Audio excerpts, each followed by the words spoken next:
नमस्कार, MS set की YouTube series में मैं आपका स्वागत करता हूं। क्रॉस एंड क्लाइम हिसार की तरफ से ये पूरी तरीके से फ्री यूट्यूब सीरीज़ जो एमएस सेट के विद्यार्थी हैं उनके लिए बनाई जा रही है और मैं विकास त्रिवेदी आपको जीएस जीके की बातें जो है आपके साथ शेयर करूंगा। और इस सेगमेंट में हम लोग इंडियन पॉलिटी पढ़ रहे थे। इंडियन पॉलिटी में काफ़ी लेक्चर हो चुके हैं, यानी यूनियन लेजिस्लेचर हो चुका हुआ है, ये सारी चीज़ें जो पार्लियामेंट हो चुका है। अभी लास्ट लेक्चर में हम लोगों ने पार्लियामेंट का पार्ट सेकंड देखा था। अब जो हमारा नया टॉपिक शुरू आज होने वाला है वो है हमारा स्टेट एग्जीक्यूटिव। जिस तरह से हमने यूनियन पार्लियामेंट में यूनियन लेजिस्लेशन में पढ़ा था कि जब हम पार्लियामेंट पढ़ते हैं तो पार्लियामेंट के 3 इंपॉर्टेंट पार्ट हैं। पहला है प्रेसिडेंट, दूसरा है लोकसभा, तीसरा है राज्यसभा। इसी तरह when we talk about the state executive, we find the governor, the CM, council of minister, advocate general of the state। ये 3-4 लोग स्टेट लेजिस्लेचर में स्टेट एग्जीक्यूटिव में आते हैं, ठीक है। और ये जो पार्ट है ये हमारा पार्ट 6 है इंडियन कॉन्स्टिट्यूशन का, जिसमें आर्टिकल 153 से लेकर 167 तक रहते हैं जो हमें स्टेट एग्जीक्यूटिव के बारे में बताते हैं। अब हम देखेंगे इसमें जो सबसे बड़ी एक तरह से पोस्ट है, जैसे इंडिया की अगर हम बात करें तो इंडिया में जो सबसे बड़ी पोस्ट कही जाती है वो है आपका प्रेसिडेंट।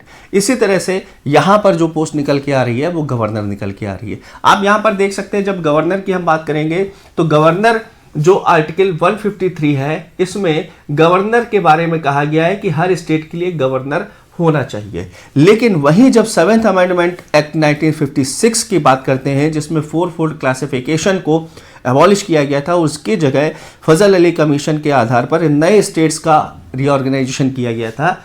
इसी एक्ट के तहत ये कहा जा सकता है कि जो एक पर्सन जो एक स्टेट के लिए गवर्नर के रूप में नियुक्त किया गया है वो 2 या 2 से ज्यादा स्टेट का भी गवर्नर बन सकता है, यानी इंचार्ज बन सकता है। लेकिन यहां उसको सैलरी एक ही जो है स्टेट की मिलेगी, ये ध्यान में रखिएगा। ओके, तो 153 क्या कहता है कि हर स्टेट में एक गवर्नर होना चाहिए और ये जो गवर्नर है ये किसके द्वारा अपॉइंट किया जाएगा? प्रेसिडेंट के द्वारा अपॉइंट किया जाएगा, ठीक है। तो ये चीज हो गई। और फाइनली क्वालिफिकेशन क्या होनी चाहिए? जो मिनिमम एज है वो 35 ईयर होना चाहिए। एक चीज इसमें देख लीजिए, additional convention not in constitution क्या है? Outsider plus president should consult CM of concern state, ठीक है। यानी यहां पर जो गवर्नर है वो उस स्टेट का व्यक्ति नहीं होना चाहिए। गवर्नर जिस भी स्टेट में होता है उस स्टेट का निवासी वो नहीं होता है, आउटसाइडर होता है। लेकिन प्रेसिडेंट जिस स्टेट का गवर्नर बनाया जा रहा है उस स्टेट के सीएम से कंसल्ट करता है। तो ये महत्वपूर्ण 2-3 बिंदु थे जिन पर जो है आपको ध्यान में रखना होगा। अब कंडीशन फॉर गवर्नर्स ऑफिस क्या होती है तो इसको एक बार देख लीजिए, ठीक है। क्या होता है कि governor can not be a member of either house of the parliament or any state legislature. It is very important to note out. Or if a member of legislature is appointed as a governor of any state, he shall immediately cease to be a member upon such appointment. यानी अगर पहले वो कहीं का member होता है तो तत्काल रूप से उसको इस्तीफा देने का जो है यहां पर निर्देश दिया गया है, ये बताया जाएगा। और जैसे मैंने एक बताया कि ऑफिस ऑफ प्रॉफिट नहीं होना चाहिए। अगर 2 से ज्यादा स्टेट का गवर्नर है तो वो गवर्नर जो है एक ही स्टेट से सैलरी ले सकता है, या गवर्नर होते हुए किसी दूसरे पद पर अगर वो काम कर रहा है, पोस्ट पर काम कर रहा है तो 2 तरफ से वो प्रॉफिट नहीं कमा सकता, ये इसमें बताया गया है। और फाइनली उसके जो एमोल्यूमेंट्स और जो खर्चे हैं वो सारी चीजें जो है वो कहाँ से आपकी जो है कंडक्ट होती है, वो पार्लियामेंट से होंगी। तो ये एक दूसरी इंपॉर्टेंट चीज हो गई। तो गवर्नर के बारे में मोटा मोटा यहां पर ये लिखा गया है। उसके बाद अब हम देखते हैं कि ओथ कैसे होता है। तो chief justice of high court ये ओथ दिलाता है, ठीक है। अगर वो नहीं है तो सीनियर मोस्ट अवेलेबल जज हाई कोर्ट का ये ओथ दिलाएगा, ठीक उसी तरीके से जैसे प्रेसिडेंट के लिए होता है। ट्रांसफर एक स्टेट से दूसरे स्टेट प्रेसिडेंट के कहने पर होता है और जो रेजिग्नेशन होता है वो प्रेसिडेंट को दिया जाता है। इसका कोई फिक्स टेन्योर नहीं होता है, ठीक है। हालांकि 5 साल कहा तो जाता है लेकिन ये फिक्स नहीं है, ये प्रेसिडेंट के प्लेजर पर काम करता है। प्रेसिडेंट जब तक चाहेगा तब तक वो स्टेट का गवर्नर बना रहेगा। और अगर ट्रांसफर करना है तो ट्रांसफर कौन करेगा? जैसा मैंने बताया वो करेगा आपका प्रेसिडेंट। इसके बाद रिमूवल की अगर हम बात करें तो रिमूवल, चूंकि प्रेसिडेंट के प्लेजर पर रहता है तो प्रेसिडेंट के द्वारा ही उसको हटाया जाएगा, और इसके लिए जो आर्टिकल दिया गया है वो आर्टिकल 156 दिया गया है। ठीक है, इसमें प्रेसिडेंट के हटाने के लिए आर्टिकल 156 आएगा, और रेजिग्नेशन अगर वो देगा तो आर्टिकल 56 का ही क्लॉज 2 आएगा। ठीक है, और किस ग्राउंड पर हटाया जाना है ये गवर्नर के लिए तय नहीं किया गया है। ये चीज इंपॉर्टेंट हो गई। बढ़ते हैं आगे इसमें, अब देखेंगे powers and function of the governor. ठीक, लगभग उसी तरह की फंक्शंस और पावर होती है जिस तरह से प्रेसिडेंट की होती है। तो एग्जीक्यूटिव पावर में आप देखिए कि जितने भी एग्जीक्यूटिव एक्शन है जो गवर्नमेंट के हैं वो गवर्नर्स के नेम पर ही लिए जाएंगे। उसके बाद आप ये देखिए, he can seek any information relating to the administration of the affair of the state and proposal for legislation from the chief minister. Chief minister एक एडवाइजरी के रूप में जो है चीफ मिनिस्टर को यहां पर यूज किया जा सकता है अगर गवर्नर ये चाहता है कि स्टेट से रिलेटेड कोई भी जानकारी उसको मिलनी चाहिए तो। और उसके अलावा he act as the chancellor of the universities. ठीक है, वो चांसलर होता है सारी स्टेट में जितनी भी यूनिवर्सिटी होती है, और वाइस चांसलर कौन होता है, जो यूनिवर्सिटी का हेड होता है ना।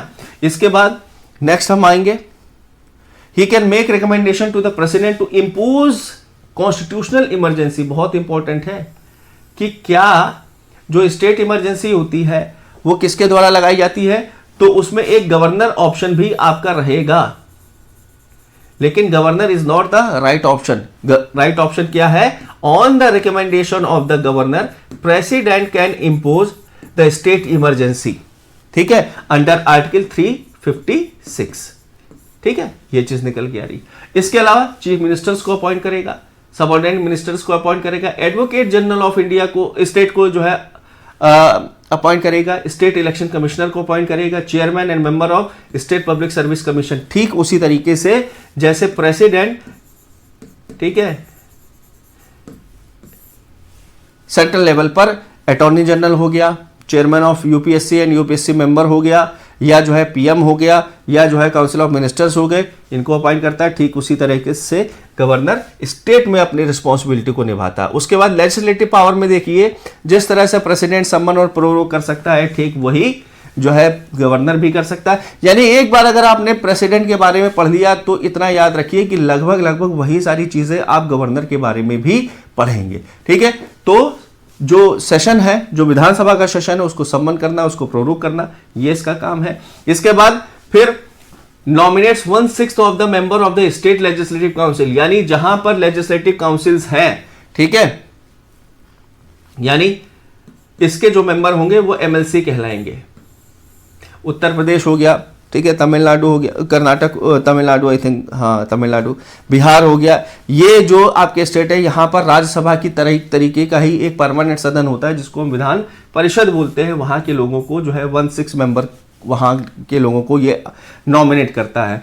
इसके बाद स्टेट से रिलेटेड जितने भी ऑर्डिनेंस हैं वो ऑर्डिनेंस पास करना, ठीक उसी तरीके से जैसे आर्टिकल 1, 2, 3 के तहत जो है प्रेसिडेंट करता है। इसके अलावा स्पीकर और डिप्टी स्पीकर की वैकेंसी अगर जो है हो जाती है तो उसको अपॉइंट करना किसका काम है, गवर्नर का काम है। उसके बाद अगर कोई भी मुद्दा ऐसा है किसी भी बिल से रिलेटेड जिस पर जो है प्रेसिडेंट के संज्ञान की जरूरत है, तो उसको क्या कर सकता है कि वो प्रेसिडेंट के लिए रिजर्व कर सकता है। ठीक है, इसके अलावा आप देखिए कि स्टेट फाइनेंस कमीशन की रिपोर्ट जो है, कैग की जो रिलेटिंग रिपोर्ट है वो किसको जाएगी, वो रिपोर्ट किसको जाएगी, सीधे गवर्नर को जाएगी। जिस तरह से जो है प्रेसिडेंट को ये सारी कॉन्फिडेंशियल रिपोर्ट्स जाती हैं, उसी तरीके से गवर्नर को भी ये सारी कॉन्फिडेंशियल जो है आपकी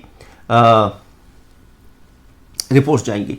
अब फाइनेंशियल पावर्स में देख लीजिए, confirm that the state budget और annual financial statement is laid before the state legislation, यानी जो स्टेट का बजट होता है वो उसके लिए इसकी अपनी पावर होती है कि उसके ही कहने पर जो है ये लाया जाता है। मनी बिल इंट्रोड्यूस उसी के जो है प्रायर परमिशन से होगा। उसके बाद demand for grants can be made only on the governors recommendation, ठीक है, ये इंपॉर्टेंट है यहाँ पर। उसके बाद review the financial position of the panchayat and municipalities, ये चीज यानी फाइनेंस, स्टेट फाइनेंस कमीशन जो है उसको अपॉइंट करने का काम किसका होगा, ये आपका गवर्नर का होगा। तो देखिए बड़ी इंपॉर्टेंट चीज इसमें से निकल कर आ रही है to meet any unforeseen expenditure he can make advances out of the contingency fund of state. ठीक है, कंटिजेंसी फंड ऑफ स्टेट से रिलेटेड अगर कोई भी ऐसा अनफॉर्सीन यानी जो है एकदम से इमरजेंसी वाला जो है जो पैसा है उसको निकालने के लिए वो अनुमति देता है, ये इसकी फाइनेंशियल पावर के अंतर्गत आता है।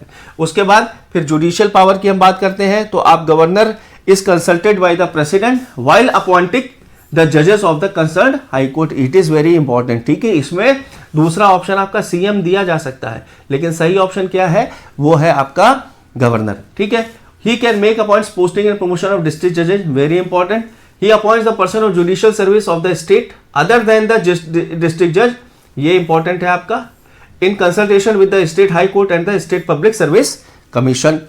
फिर मर्सी पावर अगर हम देखें तो एक चीज को छोड़ दी जाए, डेथ सेंटेंस को माफ नहीं कर सकता, बाकी जितनी भी आपकी चाहे पार्डनिंग वो आपकी जितनी भी पावर हो गई जो प्रेसिडेंट एक्सरसाइज करता है वही करेगा। और यहां पर mercy power in respect of punishment और sentence by a court martial, ठीक है, ये गवर्नर नहीं कर सकता है, यानी मृत्युदंड की क्षमा और जो कोर्ट मार्शल का है ये जो है गवर्नर नहीं करेगा। बाकी प्रेसिडेंट की तरह जितने भी आपकी पावर ऑफ पार्डनिंग है वो सारी पावर ऑफ पार्डनिंग जो है गवर्नर आपका एग्जीक्यूट करेगा। ठीक है, उसके बाद स्पेशल पावर की बात करें हम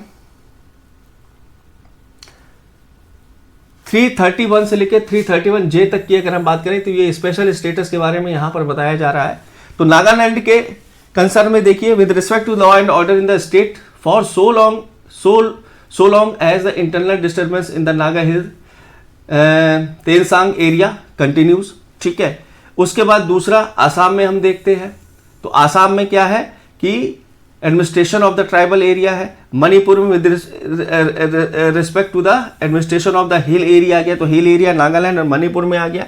ठीक है, उसके बाद फिर आप देखिए अरुणाचल प्रदेश में law and order of the state, ये यहां पर देखेगा। उसके बाद पीस के लिए सिक्किम में जो है यहाँ पर पावर दी गई है, उस establishment of separate development board और सौराष्ट्र एंड कच्छ, ये गुजरात के लिए स्पेशल पावर है, यानी ये 371 से लेकर ये सारी चीजें दी गई हैं। ओके, उसके बाद डिस्क्रिशनरी फंक्शन में हम देखते हैं किसी भी बिल के लिए। अब देखिए इसी पर जो है करंट अगर हम बात करें तो करंट में क्या हो रहा है कि सीएम और गवर्नर के बीच में इसको लेकर जो बिल पर असेंट देना है इसको लेकर काफी बहस हुई और फाइनली जो समय सीमा है उसको फिलहाल तो जो है सुप्रीम कोर्ट ने ये कहा है कि समय सीमा पर बात आगे। ठीक है, देखिए क्या फैसला होता है, क्योंकि 2 जजेस की बेंच ने ये बोला है। ठीक है, तो यहां पर आप देख सकते हैं कि can give or withhold to bill, return a bill for reconsideration, तो एक्ट इन हिज डिस्क्रेशन। ठीक है, ये चीज यहां पर निकल आ रही है। Advise the president on issue of the failure constitutional machinery and recommend imposition of president rule, ये चीज हो गई। Use his discretion while exercising the function as the administrator of the union territory. Union territory की अगर हम बात करें तो वहां गवर्नर की जो पोस्ट है वो एडमिनिस्ट्रेटर के रूप में जानी जाती है। ठीक है, तो ये चीज है। और ये जहां पर लेजिस्लेशन है वहां पर किस नाम से जानी जाएगी, वो जानी जाएगी लेफ्टिनेंट गवर्नर के नाम से। ठीक है, तो ये चीज निकल के आ रही है। उसके बाद issue related to the office of the governor, चलिए इसको हटाइए, ये इतना इंपॉर्टेंट आपके लिए नहीं है। उसके बाद चीफ मिनिस्टर की बात है। जिस तरह से पीएम की हम बात करें उसी तरह से ठीक वही चीज आपकी सीएम के लिए होती है। तो head of the executive authority होता है। 164 में क्या कहा गया, state that the chief minister shall be appointed by the governor, और यही प्रधानमंत्री के लिए कहा गया कि प्रधानमंत्री will be appointed by the president. इसके बाद आप देख सकते हैं generally the leader of the majority party in the state assembly, जो गवर्नर के द्वारा अपॉइंट किया जाता है वही सीएम होता है। In case of hung assembly, जहां पर कॉन्फिडेंस नहीं हो पा रहा है सीटों को लेकर, governor appoint the leader of party of coalition and ask him to seek a vote of confidence in the house within a month. 1 महीने के अंदर जो है आपको सरकार अपनी बनानी है, ये सिद्ध करने के लिए टाइम दे दिया जाता है, और इसी को हम क्या बोलते हैं, हंग पार्लियामेंट बोलते हैं। ठीक है, आगे बढ़ते हैं। ओथ, तो गवर्नर इसको एडमिनिस्टर कराता है।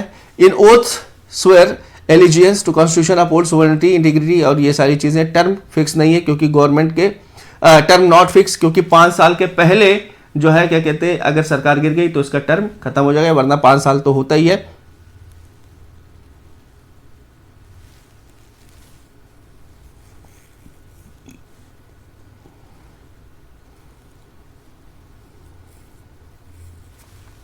रिमूवल की बात करें, ये प्लेजर ऑफ द गवर्नर पर देखना पड़ेगा। एनीवे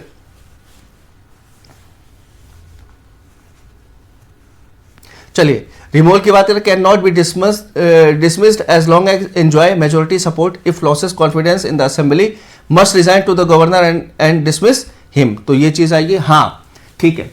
ये इसलिए मैंने कहा कि जब तक वो उसकी मेजोरिटी रहेगी तब तक चीफ मिनिस्टर रहेगा, यानी गवर्नर के प्लेजर पर यहां काम कर रहा है, ठीक है। तो ये चीज यहां पर बताने की कोशिश की गई है। आगे बढ़ते हैं, powers and function of the chief minister. ठीक वही चीजें जो प्रेसिडेंट प्राइम मिनिस्टर की फंक्शंस होती हैं, वही जो है यहां पर हम सीएम की भी देखेंगे in relation to CM is the head of council of minister, preside over the meeting council of minister and influence decision. तो ये सारी चीजें हो गई। रिलेशन गवर्नर, जैसा मैंने आपको बताया कि वो एक एडवाइजर की तरह काम करेगा, तो यहां पर ये दिया गया, in relation state legislature advise the governor for summoning and proroguing the session, can any time recommend the governor for the dissolution of the assembly. ये यहां पे कहा गया है। और क्या पावर है भाई, तो चेयरमैन होता है ये स्टेट प्लानिंग बोर्ड का, act as vice chairman of the zonal council by rotation, ठीक है। Member of inter state council and national development council का होता है, ठीक है। और ये दोनों जो चीजें होती है वो प्रधानमंत्री के द्वारा हेड की जाती है। Act as the crisis manager in chief at the political level during the emergency. ये चीज इंपॉर्टेंट है। स्टेट काउंसिल ऑफ मिनिस्टर की हम बात करें तो इसके लिए आर्टिकल 163, 164, 177 है, ठीक है। तो council of minister to aid and advise governor, ये 163 में आ जाएगा। CM shall appointed by the governor and the other minister shall be appointed by the governor on the advice of CM, ये 164 हो जाएगा, ठीक है। ये चीज है। उसके बाद 177 क्या कहता है, every minister shall have the right to speak and take part in proceeding of the assembly and its committee but not entitled to vote. ये चीज निकल के आ रही है, ये इंपॉर्टेंट 177 के अंतर्गत आ जा रही है। उसके बाद एडवोकेट जनरल, ये इंपॉर्टेंट है आपका। जिस तरह से अटॉर्नी जनरल है उसी तरह से एडवोकेट जनरल है। आर्टिकल 165 के तहत एडवोकेट जनरल होता है, किसके द्वारा अपॉइंट किया जाए, गवर्नर के द्वारा। तो जज ऑफ हाई कोर्ट की जो क्वालिफिकेशन होती है वही जो है क्वालिफिकेशन जो है एडवोकेट जनरल के लिए होती है। तो हाई कोर्ट का जज अगर जो है क्या कहते हैं 10 साल के लिए उसने वो प्रैक्टिस की है तो वो एलिजिबल होता है। तो इसी तरह से वो जो है एडवोकेट अगर हाई कोर्ट में 10 साल के लिए होगा तो उसको जो है एडवोकेट जनरल बना दिया जाए। फंक्शन क्या है, advice state government upon legal matters, यानी स्टेट का सबसे बड़ा लीगल ऑफिसर होता है। उसके बाद 177 आर्टिकल के तहत gives right to speak and take part in the proceeding of the house, ठीक है, but no right to the vote, ठीक जैसे अटॉर्नी जनरल के लिए होता है। उसके बाद function of advocate general in respect to state are similar to the function of the attorney general. तो ये आपके लिए इंपॉर्टेंट आ गया, ठीक है। टर्म एंड रिमूवल, तो कॉन्स्टिट्यूशन के हिसाब से एडवोकेट जनरल का कोई भी टेन्योर फिक्स नहीं है। हाँ, गवर्नर के प्लेजर पे काम कर सकता है, ठीक उसी तरह से जैसे अटॉर्नी जनरल होता है। Constitution does not contain the process and ground to remove the advocate general of India.